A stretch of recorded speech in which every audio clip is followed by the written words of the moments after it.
Hi, this is Brian Kim. I want to share with you this case of a patient who has intraoperative floppy iris syndrome, but the patient doesn't have a very small pupil, and so you will see this patient who has some potential iris prolapse out of the main incision. And this is really the easiest and simplest way to control iris prolapse, and that is placing a single subincisional iris hook. You can use this very easily after you've made your incision. Just make an incision in the episclera parallel to the iris plane, and then placing that iris hook to retract the iris.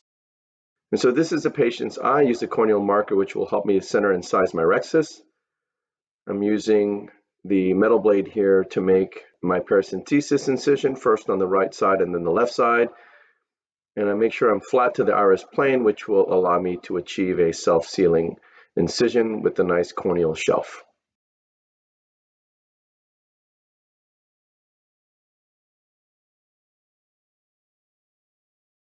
I'm injecting intracameral lidocaine and then some intracameral epinephrine. This patient must have some risk factors for IFUS. I'm injecting some dispersive viscoelastic to fill the chamber and flatten the anterior capsule.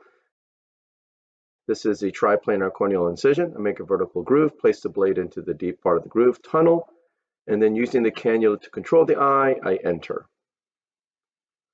Push some more viscoelastic to flatten the anterior capsule. Using my forceps for my rhexis now. With the teeth closed, I puncture, point, and pull down, grasping the right side of the tear, and then starting to go around circumferentially, grabbing and re-grabbing, making sure I pull a little bit towards the center to control the rhexis, and I'm also following the corneal marks that I made, which will hopefully allow me to achieve a well-centered rhexis. You can see there's a PI temporally in this patient. And this patient had angle closure glaucoma. So this is capsular fornix hydrodissection technique. As soon as I start to get a nice fluid wave, but look what happens. You start to see the iris begin to try to prolapse out. So I stop and I take the cannula out. And let's see this in slow motion once again. I place the cannula under the rhexis edge, start to get a nice wave, but you see the pupil start to peak. And this is because of increased intracameral pressure, which causes fluid to exit through the wound, which then causes viscoelastic to exit the wound. And then, of course, then the iris starts to come out of the wound. So you can get really a big problem with iris prolapse. So what's the easy solution? I'm going to make an incision in the episclera underneath my wound, and I'm going to place a single iris hook in that subincisional space. So again, the thing you have to get used to is making sure you make an incision deep to your keratome incision, make sure parallel, and then placing that iris in such a way that you're not actually grasping the anterior capsule edge. So now I'm going to restart the capsular fornix hydrodissection technique. I place a cannula under the rhexis edge, point down, start to get a nice fluid wave. You can see all that viscoelastic was coming out, but look, it didn't do anything to the iris. And so that was really, really critical. As I was doing the hydrodissection, you can see the fluid wave didn't want to come easily, and all that viscoelastic was coming out, but the iris was stone cold stable.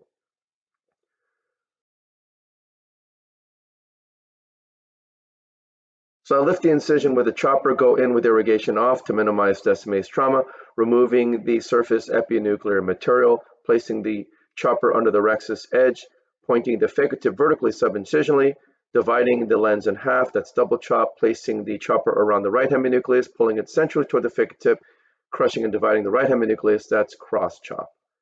Using a little vacuum to grab the first quadrant up, crushing it and sandwiching it between the instruments, and then emulsifying the lens piece.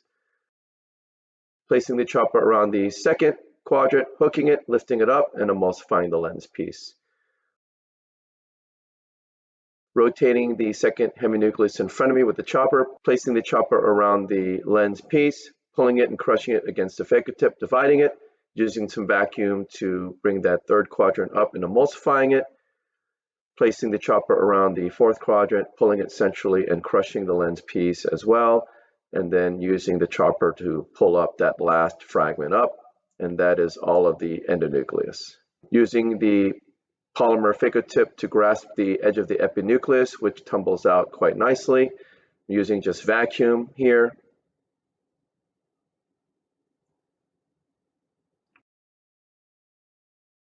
I take the chopper out, push BSS in, take the phaco tip out, and I go in with the INA handpiece. So again, going back to that, the patient, sometimes the hydrodissection doesn't come easy. So you have to use a lot of force to create that fluid to come. But the problem is sometimes the fluid doesn't go posterior. The fluid takes a U-turn and goes into the anterior chamber. And all that does is increase a significant amount of intracameral pressure. And since you have your wound gaped open with the cannula, the viscoelastic, the fluid, all of that is coming out as well as the iris. And so when I had that single iris hook in place, you saw that all that viscoelastic and BSS was coming out during hydrodissection, but my iris was stone cold stable because of that iris hook. And again, it's subincisional, so it's underneath my keratome incision. It's actually at a lower plane, down at the iris plane, because I made an scleral stab incision. So it's really a very elegant and easy way to deal with floppy iris in the context of a fairly large size pupil. So I finished the cortical removal with the polymer tip. I'm going with my cannula to pulse in the subincisional space, and then I use the polymer tip to remove the remaining cortical remnants. I'm pushing some cohesive viscoelastic to fill the bag, and then I'm using the sweep to polish under the rexus edge to remove the lens epithelial cells. In this case, I didn't really sweep too much because of the instability of the iris. So I go ahead and inject the single piece lens into the capsular bag.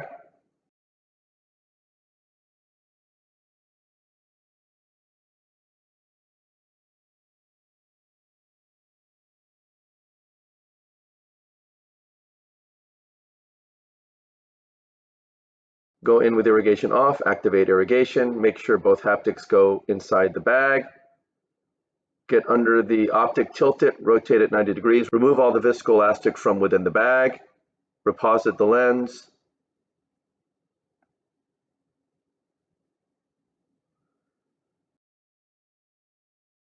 And then I go ahead and switch to visco mode, removing all the viscoelastic from the anterior chamber.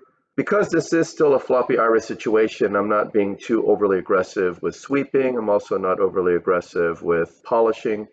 This patient did have angle closure, and so what you're seeing here is I'm using the INA tip to pull the iris away from the angle.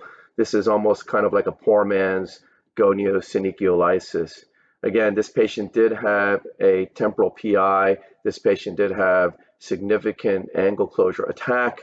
In the context of angle closure attack, when you have that high pressure, it does cause zonulopathy. That's been my experience. So any patient who has had angle closure glaucoma, and there's transillumination defects, the chamber is very shallow, be prepared that the patient will have zonulopathy and an unstable iris.